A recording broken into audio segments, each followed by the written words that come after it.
adults, I experienced this as well. I feel so many guidance for the students. If you feel sick, you can go to their psychologist. If you have some muscle problems, you can go to physiotherapists. Especially as a musicians and dancers in this school, we are experiencing a lot this because we practice a lot, and sometimes with overuse of hands we get some sickness in our body. So I think that's really important. They really should continue supporting to check the students if everything is fine. When I need to see them, of course, is to be listened to and to have my problem, if I have one, taken seriously. Obviously, I think it is important, especially for international students, is to have someone in front of you that can make the link between what's happening in the school and the, I would say, the real life, the general practitioner, or the, I don't know, the hospital if needed, or any kind of like administrative service from the country.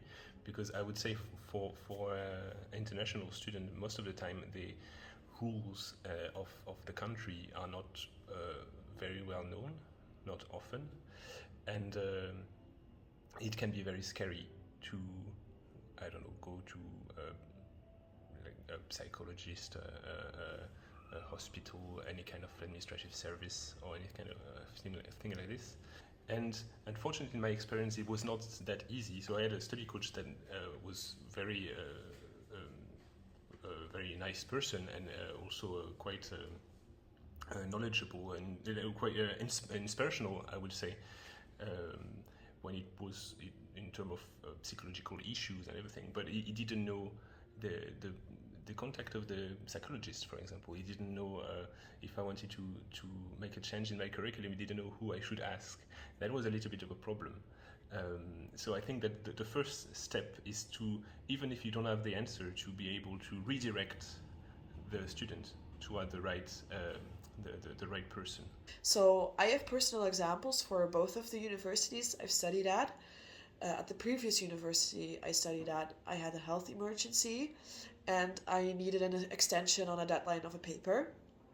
And when I contacted my teacher and they contacted the Board of Examination, there were all sorts of medical documents that I had to send, and people were very strict and not necessarily very helpful in that process. While I've also had a health emergency at my current university, and they've been very trusting in me and asking me about how I'm doing. And if I said, okay, I'm not feeling too well, they gave me quite some room, which was nice. So I think what I expect from universities is to trust their students a little bit. And I know there are rules, but still, at my previous university there were rules, at my current university there are as well. But still, if the teachers and if the supervisors are more trusting towards their students, that would be really nice. Because I think partly due to my past education and partly due to my own culture, I'm not that kind of person who can like fully present what I have, and I just sometimes be a little bit shy or afraid to say